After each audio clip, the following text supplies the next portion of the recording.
യാമീസ് വ്ലോഗിലേക്ക് എല്ലാവർക്കും സ്വാഗതം. എല്ലാവർക്കും സുഖമാണെന്ന് വിശ്വസിക്കുന്നു. കുറച്ച് ദിവസം മുമ്പേ നമ്മൾ പൊന്മുടി പോയതിൻ്റെ വീഡിയോ ആണ്, പക്ഷേ നമുക്ക് അപ്ലോഡ് ചെയ്യാൻ പറ്റിയില്ല കേട്ടോ. ഇപ്പോൾ കൊടൈക്കനാൽ ഊട്ടിയിലൊക്കെ പോകണം, പക്ഷേ എന്നാൽ അവർക്ക് ഒരു ദിവസത്തിൽ കൂടുതൽ ചിലവഴിക്കാൻ പറ്റൂല. അത്രയും ക്ലൈമറ്റ്, അതേ സന്തോഷവും അത്രയും ക്ലൈമറ്റ്, അത്രയും പ്രകൃതി ഭംഗിയൊക്കെ ഉള്ളൊരു സ്ഥലമാണ് പൊന്മുടി എന്ന് പറഞ്ഞാൽ. ഒരുപാട് ദൂരമൊന്നുമില്ല കേട്ടോ. തിരുവനന്തപുരത്ത് നിന്ന് ഏകദേശം 60 കിലോമീറ്റർ മാത്രമേ ഉള്ളത് പൊന്മുടി പോകാനായിട്ട്. 22 എയർപിൻ വളവുകൾ വളഞ്ഞ് വരുമ്പോഴത്തേക്കാണ് നമ്മൾ നേരെ ടോപ്പിലെത്തണത്.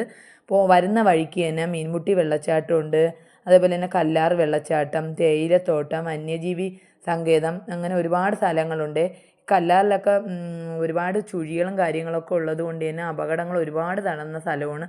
അതുകൊണ്ട് തന്നെ ഇപ്പം മൊത്തത്തിൽ കവർ ചെയ്തിട്ടിരിക്കുന്ന അവിടെയൊന്നും ആർക്കും ഇറങ്ങാനൊന്നും പറ്റൂല. ഇത് രാവിലെ 8 മണി മുതൽ 4:30 വരെയാണ് ഇവിടെ സഞ്ചാരികൾക്കായിട്ട് പ്രവേശനം അനുവദിച്ചിരിക്കുന്നത്. അത് കഴിഞ്ഞ് കഴിഞ്ഞാൽ വന്യജീവികളുടെ ശല്യമൊക്കെ ഉള്ളത് കൊണ്ട് തന്നെ പിന്നെ ആർക്കും അങ്ങോട്ട് വരാനൊന്നും പറ്റൂല. അതേപോലെ തന്നെ ഇതിൻ്റെ ക്ലൈമറ്റ് എന്ന് പറഞ്ഞാൽ ശരിക്കുള്ള നല്ല ക്ലൈമറ്റ് എന്ന് പറഞ്ഞു കഴിഞ്ഞാൽ ഡിസംബർ ജനുവരി മാസത്തിലാണ്. എന്നാൽ ബാക്കിയുള്ള ദിവസങ്ങളിലൊന്നും ക്ലൈമറ്റ് കൊള്ളത്തില്ലെന്നല്ല. നമ്മൾ വന്ന സമയത്ത് നമ്മൾ വന്നത് ഫെബ്രുവരിയാണ്, ഇപ്പോൾ ഈ ഇടയ്ക്കാണ് വന്നത്. അപ്പോൾ അവിടെ ആ സമയത്ത് നല്ല തണുപ്പൊക്കെ ഉണ്ട്. കയറി പോകണത് നമ്മൾ ഈ വളവൊക്കെ കയറി പോകുന്ന സമയത്ത് നല്ല തണുപ്പുണ്ട്. നമ്മൾ ടോപ്പിലെത്തുന്ന സമയത്ത് അവിടെയൊക്കെ നല്ല നല്ല കോടയൊക്കെ നല്ല ശരിക്കും കോടയൊക്കെ വന്ന് നല്ല അങ്ങനെയുള്ള ഇതൊക്കെ ഉണ്ട് കേട്ടോ. പിന്നെ അതേപോലെ നമുക്ക് ഇവിടെ ഭക്ഷണങ്ങളൊക്കെ കഴിക്കാൻ വേണ്ടി ക്യാൻറ്റീനും കാര്യങ്ങളൊക്കെ ഉണ്ട്. കുട്ടികൾക്ക് കളിക്കാനായിട്ട് പാർക്കുണ്ട്. അങ്ങനെ ഒരുപാട് സൗകര്യങ്ങളൊക്കെ ഉണ്ട് കേട്ടോ. പിന്നെ അതേപോലെ തന്നെ നമ്മൾ അങ്ങോട്ട് കയറ്റി വിടണമെങ്കിൽ നമ്മൾ ടിക്കറ്റൊക്കെ എടുത്ത് വനംവകുപ്പിൻ്റെ, അതായത് ചെക്ക് പോസ്റ്റ് വഴി അവരെല്ലാം ചെക്ക് ചെയ്തതിന് ശേഷം മാത്രമേ നമ്മൾ അകത്തോട്ട് കയറ്റി വിടുകയുള്ളൂ.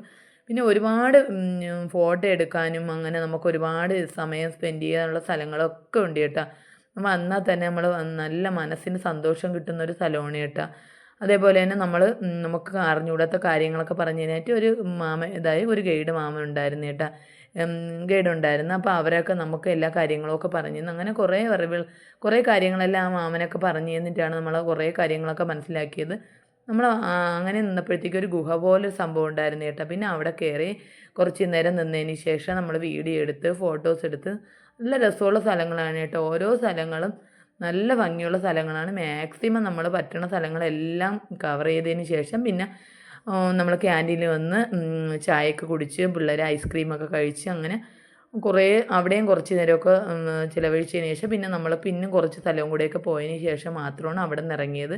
പക്ഷേ നമുക്ക് മീൻമുട്ടിയിലൊന്നും പോകാൻ പറ്റിയില്ല. കാരണം നമ്മൾ വീട്ടിൽ നിന്ന് ഇറങ്ങിയപ്പോൾ തന്നെ ഏകദേശം 10 മണിയൊക്കെ കഴിഞ്ഞ് പിന്നെ നമ്മൾ വന്ന് ഉച്ചയ്ക്ക് ഫുഡൊക്കെ കഴിച്ചിട്ട് ഏകദേശം 1 മണി കഴിഞ്ഞപ്പോഴാണ് നമ്മൾ അവിടെ എത്തിയത്.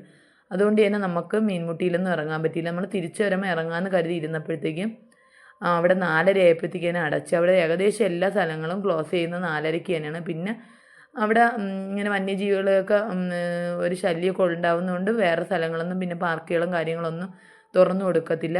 കണ്ടില്ലേ നല്ല കോടയായിരുന്നു കേട്ടോ. പക്ഷേ ഇതിൻ്റെ ക്ലൈമറ്റ് എന്ന് പറഞ്ഞു കഴിഞ്ഞാൽ സമയം എന്ന് പറഞ്ഞാൽ ഡിസംബർ, ഓരോ സ്ഥലത്ത് ഓരോ ഇതില്ലേ. അപ്പോൾ ഡിസംബർ ജനുവരിയാണ് എന്നും പറഞ്ഞുകൊണ്ട് എല്ലാ ദിവസവും നല്ല തണുപ്പൊക്കെ കിട്ടുന്ന സമയമൊക്കെ തന്നെയാണ്. അങ്ങനെ നമ്മൾ മാക്സിമം കവർ ചെയ്യാൻ പറ്റുന്ന സ്ഥലങ്ങളെല്ലാം കവർ ചെയ്താണ് വന്നത്. ഇനി ഒരിക്കൽ വരുമ്പോൾ നമുക്ക് മീൻമുട്ടിയിലൊക്കെ ഇറങ്ങാമെന്ന് കരുതിയിട്ടാണ് നമ്മൾ വന്നിരിക്കുന്നത്. അപ്പോൾ നിങ്ങൾക്ക് എൻ്റെ ചാനൽ ഇഷ്ടപ്പെടുകയാണ്, ഒന്ന് സബ്സ്ക്രൈബ് ചെയ്ത് സഹായിക്കണേ മക്കളെ.